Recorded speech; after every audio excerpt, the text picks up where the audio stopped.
The Haymarket riot, also known as the Haymarket Affair, was a violent confrontation between police and labor protesters in Chicago on May 4, 1886.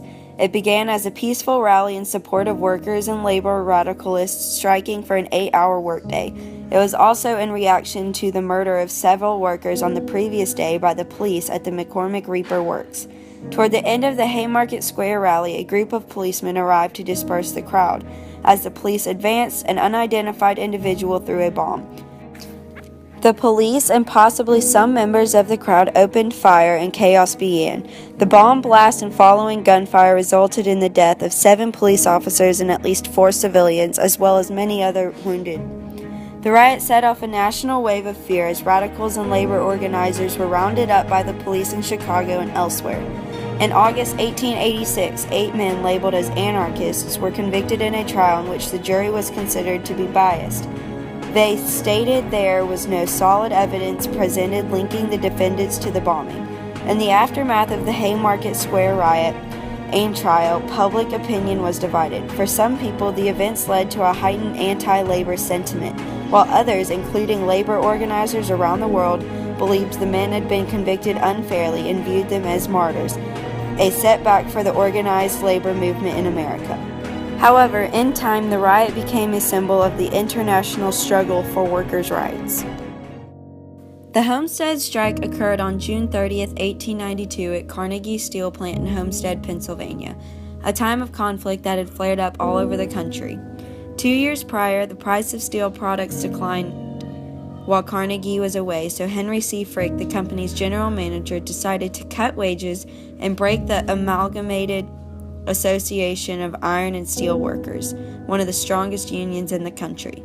Frick locked out 1,100 men and refused to negotiate with the union, only individual workers. These workers tried to reach Carnegie, who had defended labor's rights to unionize, but he was inaccessible to all except for Frick. This act of hypocrisy is known as the Dual Carnegie. Carnegie and Frick believed workers would agree to relinquish their union and hold to their jobs, however, but out of 3,800 workers, 3,000 voted to strike. Frick responded by building fences around steel plants called Fort Frick, adding peepholes for rifles and barbed wire. Workers drove out police and guarded plants in order to prevent business.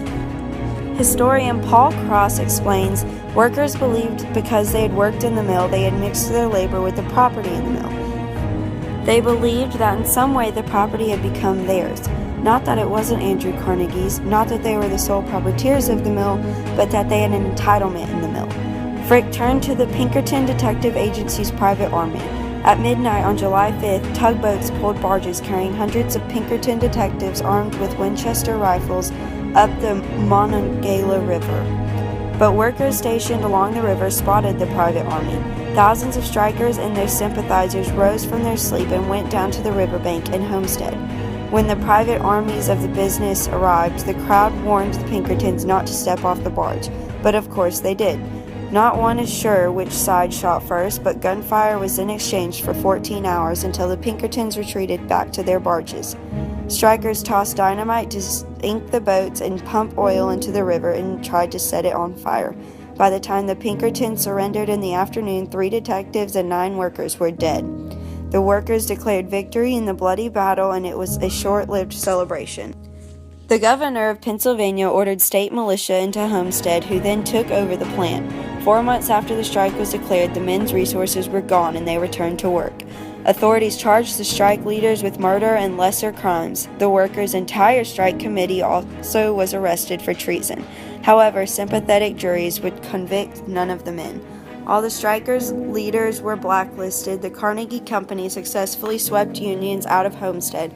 Carnegie found the upheaval and its aftermath a devastating experience. It forever tarnished its reputation as a benevolent employer and a champion of labor.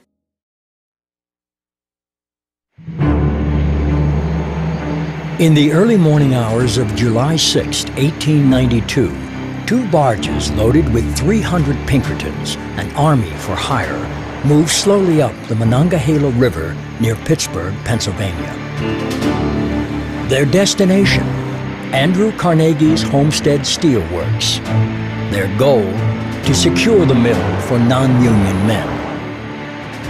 Waiting for them were hundreds of striking steelworkers and their families.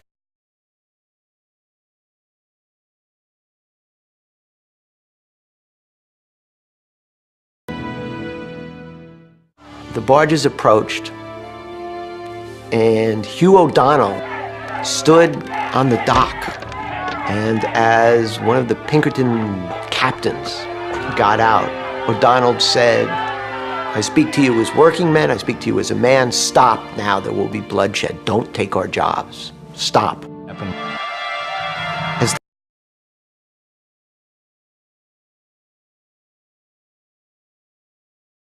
the shot. But all it took was that one shot, and all hell broke loose. Chaos reigned.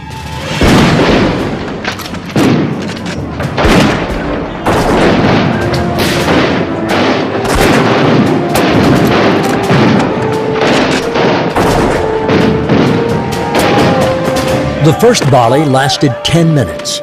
It was said that 1,000 shots were fired before the gun.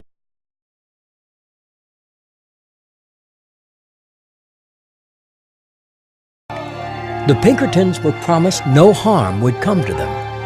In their history, they had never suffered such a defeat.